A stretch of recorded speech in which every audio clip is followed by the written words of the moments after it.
Series. Jim, nice to see you. The place goes... What if the most dangerous man in Hollywood was not a villain, not a mogul, not a studio executive with the power to greenlight or destroy careers with a single phone call, but a comedian? A man whose only weapon was his body, his voice, and a complete, apparently neurological inability to recognize the boundary between performance and reality. A man who did not just play characters but consumed them, inhabited them, became them so completely that the people standing next to him on set sometimes genuinely forgot who they were dealing with, forgot that there was a person underneath the character, forgot that the character was supposed to stop when the director called cut. That man is Jim Carrey. And what he has done to celebrities, to co-stars, to directors, to interviewers, to the entire machinery of the Hollywood promotional circuit, across a career that has now spanned 4 decades, is something that no acting class has ever taught and no studio system has ever fully known how to manage. He does not roast people. He does not deliver punchlines. He does not stand at a podium and read from a carefully prepared list of jokes about the person sitting next to him. What he does is far more intimate and far more disorienting than that. He gets inside people. He finds the gap between who they are presenting themselves to be and who they actually are, and he lives in that gap, loudly, in front of whoever happens to be watching, until the person he is with has no choice but to either laugh or flee. Tonight, we are going inside every moment that cameras caught and several that almost did not make it to air. The co-stars who could not hold it together. The interviewers who lost control of their own segments. The celebrities who came prepared and left undone. The stories from closed sets that found their way out anyway. And at the end, a revelation about Jim Carrey that the industry has never quite said out loud, but that explains everything. Stay until the final moment. It will hit you differently than you expect. And before we begin, subscribe right now, because your subscription tells the YouTube algorithm that this content belongs in front of more people. That is literally how independent channels survive. Hit like, it costs nothing and means everything for our reach. Drop a super thanks if you want to directly support what we are building. And if that is not possible today, just comment what surprised you most. We read every single one. Let us get into it.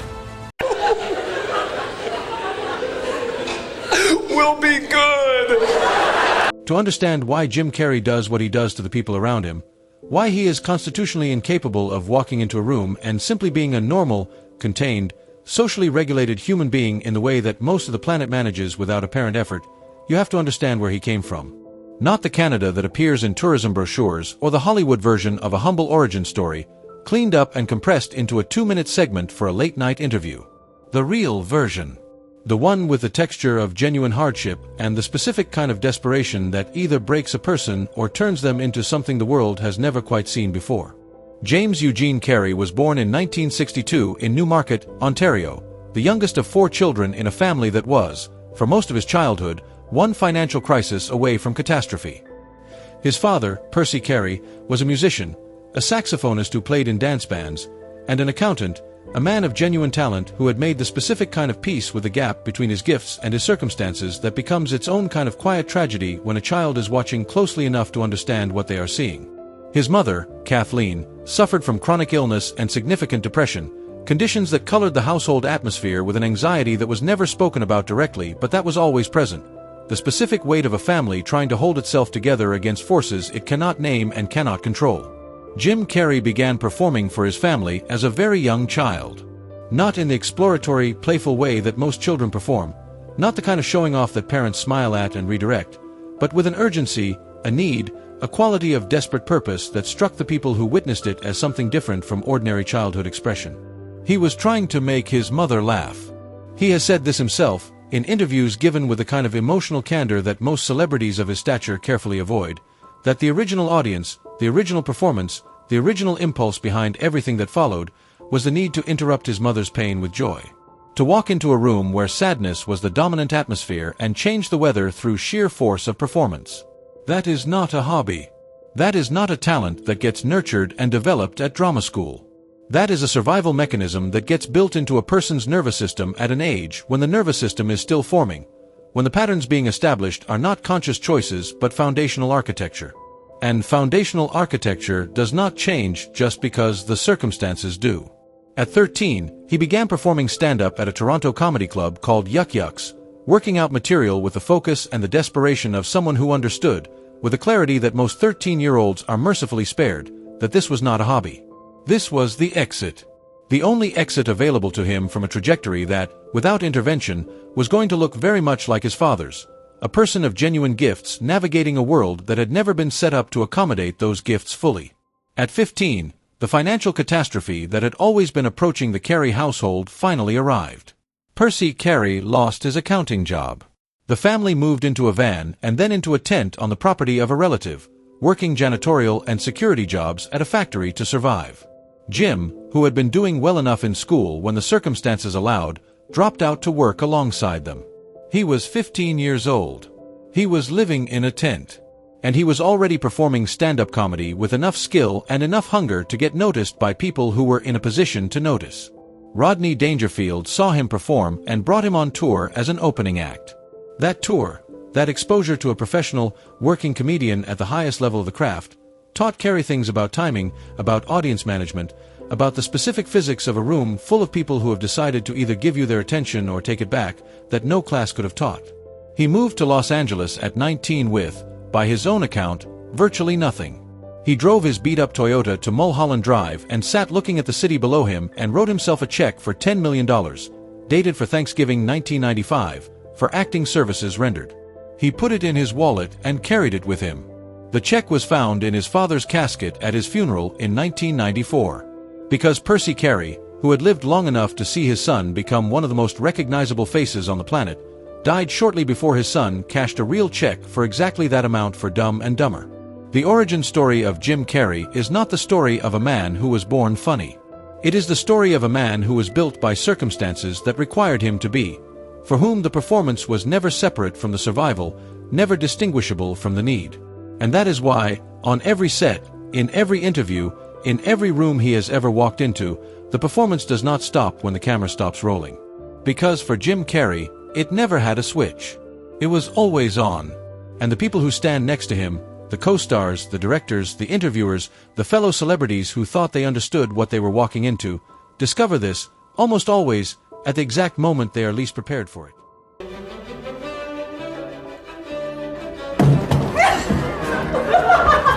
There is a specific look that actors get when they have been performing opposite Jim Carrey for long enough to understand what the experience actually involves. It is not the look of someone having fun, although fun is frequently present. It is not the look of someone suffering, although suffering is also occasionally present.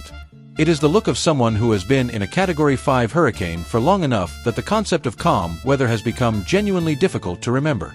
The look says, in the language that the face speaks when words are insufficient, I was not ready for this. I thought I understood what this was going to be. I did not understand what this was going to be. The production of The Mask in 1994 is where this dynamic became legend. Cameron Diaz, in her film debut, found herself opposite a man who had decided, with the specific, all-consuming commitment that Jim Carrey brings to every creative decision, that the character he was playing was not a character he would put on and take off between takes. Stanley Ipkiss and The Mask were going to be present on that set continuously, blurring into each other and into Jim Carrey himself in ways that the script could not contain and the director could not fully manage. Crew members from that production have given interviews describing a set that operated at a level of controlled chaos that was, depending on who you asked, either creatively electric or professionally exhausting or both in proportions that shifted depending on the day and the scene and how much sleep everyone had gotten. What emerged on screen? The specific chemistry between Diaz and Carrey that felt less like two actors performing opposite each other and more like one performer and one person genuinely trying to survive the experience, was not manufactured. It was documented. Then there is the production of Liar Liar in 1997, which required Jim Carrey to spend the majority of a film's runtime in a state of involuntary, compulsive honesty, saying whatever came into his head without the social filtration that most human beings apply to their speech as naturally and as automatically as breathing. The director, Tom Shadyac, has described the experience of working with Carrey on that film as attempting to direct a natural disaster. You could set the parameters, you could identify the target, you could establish the context, and then Jim Carrey would make contact with the scene and everything that had been planned would be simultaneously honored and exploded. Take after take after take would yield material that was technically within the bounds of what had been scripted, but that was also, in some dimension that the script could not have anticipated, completely uncontained. The crew laughed so consistently and so hard during filming that they had to implement protocols to manage it. People stepping off set to recover before returning, sound engineers trying to capture clean audio while their shoulders were shaking. Maura Tierney, who played opposite Carrey in that film, has spoken about the experience with a specific fondness of someone describing a natural disaster from a comfortable distance, something that was overwhelming in the moment and that becomes, with the passage of time and the arrival of safety, one of the great stories you tell for the rest of your life. The most documented and most analyzed of all Jim Carrey's on-set relationships is arguably the one with Tommy Lee Jones during the production of Batman Forever in 1995. Jones, who is by every account a serious, disciplined, deeply committed actor with a very specific relationship to his craft and a very limited tolerance for the kind of improvised, boundary-testing, improvisational chaos that Jim Carrey brings to every set he enters, found himself in a situation that neither his training nor his experience had prepared him for. The story that has been told, retold, sourced, disputed, and ultimately confirmed in its essential details by Jim Carrey himself, is that Jones confronted Carrey at a restaurant during production and told him, with considerable directness, that he genuinely hated him and that Carrey's presence on set was making it impossible for Jones to do his work. Carrey's response to this confrontation, his account of it, told years later in an interview with startling openness, reveals something essential about how he processes interpersonal conflict. He was not defensive. He was not retaliatory. He was, by his own description, genuinely sad about it. Because the thing that most people misread about Jim Carrey, the thing that the Tommy Lee Jones story tends to obscure rather than illuminate, is that the performance is not aggression. It is not a power move or a professional dominance game or an attempt to center himself at the expense of everyone around him. It is the only mode of existence available to him in a creative environment. Asking Jim Carrey to tone it down on a film set is like asking a river to flow more quietly. The water does not know how to be still. It has never been still. It was not built for stillness. Even last night in my suite, when I was trying to sleep, there were all these sounds and stuff, and then suddenly out of the... If film sets are the environment where Jim Carrey's effect on other professionals is most documented, the interview circuit is the environment where it is most visible to the general public, where ordinary people watching at home have had the opportunity, again and again across 4 decades, to watch trained journalists and experienced television personalities walk into conversations they believed they were prepared for and discover, with increasing alarm, that they were not. The phenomenon has a consistency to it that, when you watch enough examples back to back, begins to feel less like a personality trait and more like a physical law. Something reliable. Something that operates the same way every time regardless of who the interviewer is, how experienced they are, or how thoroughly they have prepared. Journalists who have covered political conflicts, who have sat across from world leaders and CEOs and figures of genuine global consequence, have emerged from 15-minute interviews with Jim Carrey looking slightly unfocused, like someone who stepped out of a building expecting afternoon and found that it was somehow already night. The reasons for this are more complex than they first appear. The instinct is to categorize what Carrey does in interviews as simply goofing around, as a performer who has decided that the promotional interview format is an opportunity for improvisation rather than information exchange. But that is not quite right. What he actually does is something more precisely destabilizing than goofing around. He treats the premises of the interview format as negotiable. He does not simply fail to answer questions. He answers them from a place that is simultaneously more honest and more disorienting than the place the question was expecting. When an interviewer asks him how he is doing, he does not say fine. He engages with the question as if it is the most significant question anyone has ever asked, as if the honest answer to that question would take hours and cover territory that the interview format was never designed to accommodate. When an interviewer asks him about his process, he describes his process in terms that are technically coherent and completely outside the frame of reference that most acting interviews operate within. The most discussed and most analyzed example of this phenomenon is his interview with Sway Calloway at the Toronto International Film Festival in 2017, during the promotion of the documentary Jim and Andy, The Great Beyond. In that interview, Carrey arrived in what appeared to be a state of advanced philosophical deconstruction, offering extended reflections on the nature of identity, the illusion of celebrity, and the specific absurdity of the promotional circuit itself in a way that left the interviewer visibly uncertain about whether he was watching a performance, a breakdown, or something that did not fit neatly into either category. The internet immediately divided, as it always does, between those who believed Carrey was engaged in a form of profound and genuine philosophical inquiry and those who believed he was performing enlightenment as its own kind of bit. The more interesting possibility, which neither camp engaged with fully, is that the distinction between those two things may not be as clear as the debate assumed. Because for Jim Carrey, the performance has always been a form of inquiry. The bit has always been the vehicle for the real question. The joke has always been the most efficient route to the thing underneath the joke.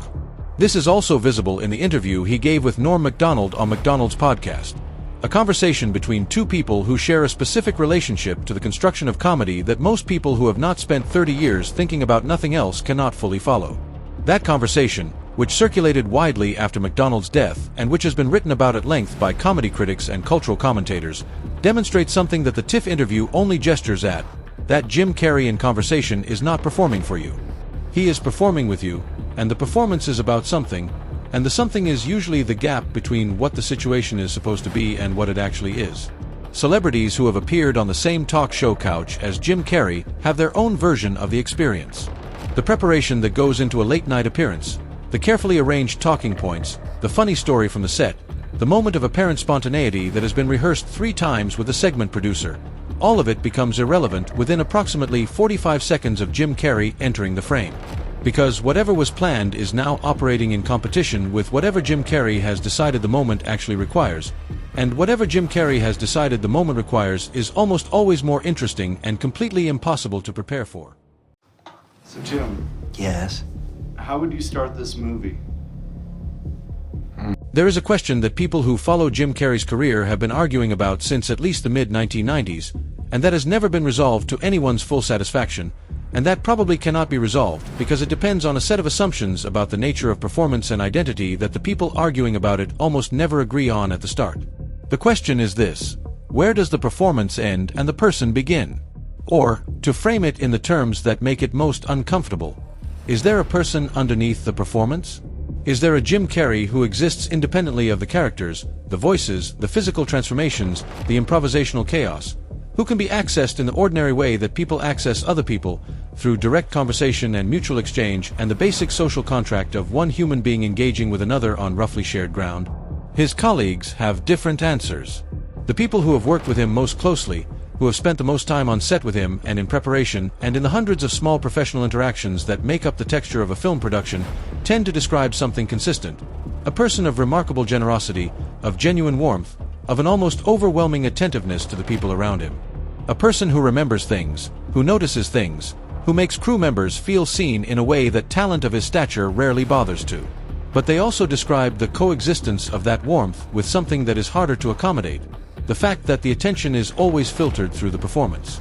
That the warmth arrives through a character, through a voice, through a physical bit that makes the moment simultaneously genuine and theatrical. That the real thing and the performed thing are so thoroughly integrated that separating them is not just difficult, it may not be possible. His work on Man on the Moon in 1999, in which he played the comedian Andy Kaufman, is the most documented and most examined example of this dynamic taken to its absolute extreme. Jim Carrey did not play Andy Kaufman. By his own account, confirmed by the documentary Jim and Andy, The Great Beyond, which used footage from the production that had been held for nearly 2 decades, he became Andy Kaufman. He arrived on set on the first day as Andy Kaufman, and he did not leave the character for the entirety of the production. He did not break between takes. He did not break for meals, or for conversations with the director, or for interactions with the crew. He maintained the character through events that tested the limits of what method acting is supposed to mean, confrontations with people from Kaufman's actual life, including a deeply uncomfortable interaction with Jerry Lawler, the professional wrestler with whom Kaufman had a famous and complex public feud that required Carrey, as Kaufman, to engage with a genuine history that he had not lived but that he was inhabiting with complete commitment. The footage from that production, when it was finally released, was received as one of the most extraordinary documents of a performer at the absolute boundary of what the craft allows. It was also received by many people as something slightly troubling, as evidence of a relationship between performance and identity that the industry's understanding of method acting had never quite been designed to accommodate. Because the standard account of method acting, however intensive, assumes that there is a self that goes in and a self that comes out, that the actor inhabits the character fully and then returns. What the Andy Kaufman footage suggested was something different: a complete dissolution of the boundary. A full and apparently voluntary abandonment of the self in service of the character that lasted not for the duration of a scene or a take, but for months. The psychological cost of that process, the The specific toll it takes on a person to voluntarily surrender their identity for an extended period and then attempt to reassemble it is something that Jim Carrey has spoken about with a candor that is itself remarkable. He has described the period after Man on the Moon as one of the most disorienting of his life, a period of genuine uncertainty about who he was returning to, about whether the self that had been set aside was still fully there, about whether the dissolution and the reassembly had left everything where it was supposed to be. That honesty, that willingness to describe, in specific terms, the psychological cost of his own approach to his craft, is the thing that separates the public conversation about Jim Carrey from the conversation about almost any other performer of his generation. He has never pretended that what he does is comfortable or safe or neatly contained within professional boundaries.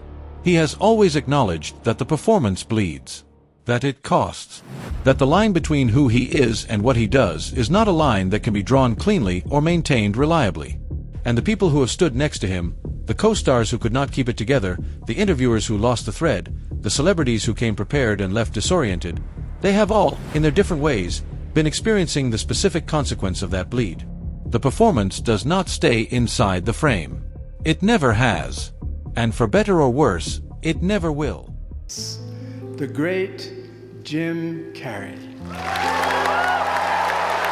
There is a speech that Jim Carrey gave at the Maharishi University of Management commencement ceremony in 2014 that has been viewed tens of millions of times and that has been shared and quoted and referenced so extensively that it has become, for a significant portion of the internet, the primary lens through which his career and his public persona are understood. In that speech, he said something that sounds, on first encounter, like the kind of inspirational generality that commencement speeches are made of, something that can be embroidered on a pillow or printed on a motivational poster without losing much in the compression. He said that his father could have been a great comedian, but that his father had made a safe choice instead, and that you can fail at what you do not want, so you might as well take a chance on doing what you love. But the speech, if you watch the full version rather than the clipped excerpt, is not a motivational speech. It is something stranger and more honest than that. It is a man standing in front of an audience of young people and telling them, with the specific authority of someone who has lived the consequences of both paths, that the pursuit of safety is itself a form of risk, that the life you construct around the management of fear is not safer than the life you construct around the pursuit of meaning. It is just more familiar in its disappointments. That speech is the key to understanding everything Jim Carrey has ever done in a professional context. Every set that ran 3 hours over because he could not stop finding new dimensions in the material. Every interview that went somewhere the interviewer did not plan to go. Every celebrity encounter that left the other person slightly recalibrated, slightly less certain about the performance they were giving and the distance between that performance and who they actually were. He has always been doing the same thing. He has always been finding the gap between the presented self and the actual self and living in it, loudly, in front of witnesses, because that gap is where he believes the truth lives. Not the comfortable version of the truth. Not the version that has been processed and packaged and made safe for broadcast. The actual thing. The thing underneath. In the years since his most commercially successful period, the mid-1990s run of Ace Ventura, The Mask, Dumb and Dumber, Batman Forever, Liar Liar, The Truman Show, Man on the Moon, Jim Carrey has made a series of choices that, from the perspective of conventional career management, appear puzzling. He has stepped back from the blockbuster circuit at precisely the moments when the blockbuster circuit was most willing to reward him. He has made smaller, stranger, more difficult films that gave him less money and more creative discomfort, and that generated critical responses ranging from genuine admiration to total bewilderment. He has pivoted, in his public life, toward painting, large-scale, intensely personal, often confrontational work that he shares publicly with the same lack of protective distance that characterizes everything else he does. He has engaged in public philosophical and political commentary with a directness that has generated significant controversy and that has cost him, in various measurable and unmeasurable ways, some of the goodwill that decades of beloved performances had accumulated. He has not, in other words, made the safe choice. Not once. Not in a way that suggests the consideration of safety was ever the primary variable in the decision. And the effect of that consistent refusal, on the industry, on the people who have worked with him, on the celebrities who have found themselves in his orbit, has been the specific effect of someone who has decided that the performance of normalcy is the one performance he is genuinely not interested in giving. What he has given instead, across 4 decades of work that includes some of the most beloved comedies ever made and some of the most challenging and least commercially successful films of his generation, across hundreds of interviews and appearances and public moments that collectively constitute one of the most fully documented performances of a self in the history of celebrity, is something that resists the categories the entertainment industry uses to organize and manage talent. He is not a comedian, although comedy is where he started and where his gifts are most legible to the largest audience. He is not a dramatic actor, although his dramatic work is some of the most fully committed and emotionally complete acting of his generation. He is not a philosopher or an artist, although his public engagement with both of those practices is genuine and serious. He is something that the industry has never quite had a category for, a person whose entire public existence is a kind of ongoing, real-time examination of what it means to be a self in a world that is constantly asking you to be a product. And the celebrities who have found themselves broken by his presence, who have lost their composure, their prepared material, their carefully maintained professional distance, have not been broken by a prankster or a scene stealer or a professional scene chewer who cannot contain himself. They have been broken by contact with someone who is more fully present, more completely alive to the actual moment, more willing to abandon the map and follow the territory than almost anyone else in the room. That is what breaks people. Not the volume or the physicality or the improvisation. The presence. The terrifying, unmanageable, completely genuine presence of a person who is actually here. It's Skull. He knocked over another ATM, this time at knife point. He needs your legal advice. We told you at the beginning that the final revelation would hit differently than you were expecting. And here it is, not a secret, not a scandal, not a piece of hidden information that someone is trying to keep out of the public conversation. Something more uncomfortable than any of those things. The revelation is that Jim Carrey has been telling us exactly who he is, with complete and unambiguous clarity, for his entire career. There has been no mystery. There has been no hidden depth that requires excavation. He has stood on stages and in front of cameras and in the middle of interview sets and on film sets and at commencement ceremonies and in painted canvases shared on the internet, and he has said, in every language available to him, "This is what I am. This is what it costs." This is what happens when a person decides that the gap between who they are and what the world wants them to be is not a gap they are willing to manage. He has been saying it every time he broke a co-star. Every time he derailed an interview.